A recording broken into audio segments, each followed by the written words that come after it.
Well, Warren Buffett, as we've been talking about, poised to cash in on President Obama's high-speed rail program. His railroad, Burlington Northern, by the way, headed by Matt Rose, somebody he's been very impressed with, has won a long battle with federal regulators. But several projects around the country are still on hold, and Megan Hughes joins us from Washington with more. Megan.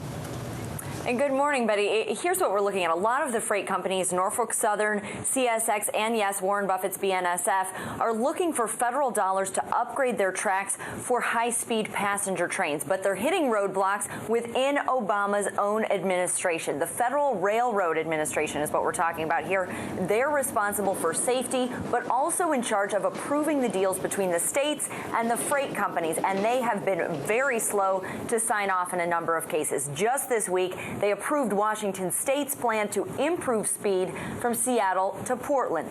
That state had been unable to use its $590 million for over a year. BNSF, the freight company involved in that deal, of course, that we've been talking about, purchased by Warren Buffett for $26.5 billion last year. But while Buffett's company in Washington State got the go-ahead, several states still in limbo right now. North Carolina, for example, qualified over a year ago for $520 million for rail service from Charlotte to Raleigh. It negotiated with Norfolk Southern, which owns the track. The FRA rejected it twice.